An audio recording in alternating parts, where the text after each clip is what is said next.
First came the bricks, and more recently the mints. But what exactly is the impact of burgeoning emerging economies on the future of the luxury industry? According to Euromonitor, a triumvirate of economic growth, continued urbanization, and booming appetite for luxury means a new generation of emerging markets looks set to be primary drivers of growth in the next 4 years. By 2018, these new markets, with the exception of China, will generate a quarter of all luxury sales. Sales in the Asia-Pacific will almost double to reach $125 billion annually, making it the world's largest market. But forces at work in certain regions may temper industry optimism. One of the major headwinds in the global economy is the fact that China has slowed down substantially, and that's likely to persist. And that's having an impact on other emerging markets that depend heavily on the Chinese economy.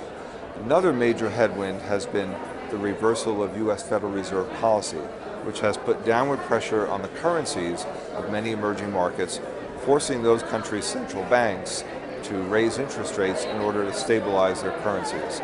The effect of that has been and will be a substantial slowdown in economic growth in emerging markets, including the Asia-Pacific region. Despite these stumbling blocks, some of luxury's brightest stars are continuing to leverage their brands in these new markets. The strategy in China and Southeast Asia is based on the continuity versus the past. We kept our values from the very beginning when the company was born in 1966. Of course, in China it's happening quicker than in any other region. So in China now there's a segment of consumer that feels that being too ostentatious is tasteless. So they approach brands that are more subtle, more understated, like Bottega Veneta. That doesn't mean that the logo is disappearing or will disappear, but the segment that we are in is growing faster than any other segment. The sub-Saharan African market may be small, with sales of €2 billion last year, but it's become the industry's fastest growing region after Latin America. Many Western brands like Zegna, MAC and Hugo Boss are now kickstarting their retail expansion efforts. But locals on the ground helping them transition into the market say they face considerable challenges. Big headaches, but not insurmountable. First, they have to deal with government, with regulations, with bureaucracy that goes with establishing a business or a brand in a new market. Then you must deal with the absence of retail infrastructure because you do not have the usual high streets which you are familiar with. And then, of course, you have to deal with the local people. And of course, unless you are working with a local partner who really knows his onions and is familiar with the retail business, then it's going to be really quite tough going. In Latin America, prospects have been blighted by heavy-duty tariffs, sending prices on premium foreign goods sky high. This is particularly the case in Brazil, which has now been overtaken by Mexico as the region's #1 luxury market. But what does this mean for local players like H. Stern, the Brazilian jewellery brand that has 150 stores globally, but still sees the bulk of its sales at home?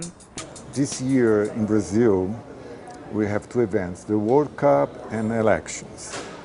The World Cup, it's not so good for the local market because a lot of people will travel and not stay there. And elections is also not so good because people are a little bit skeptical, a little bit afraid about the future.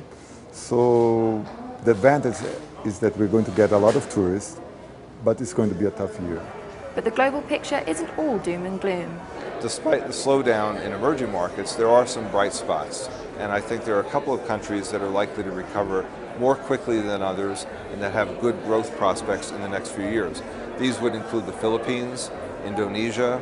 In Latin America, I would look at Colombia, Peru, Panama, and here in Mexico. And then I would also look at much of sub-Saharan Africa, which is doing quite well right now. So just as when hemlines rise, then surely they'll fall, competition in both the mints and other frontier markets continues to hot up.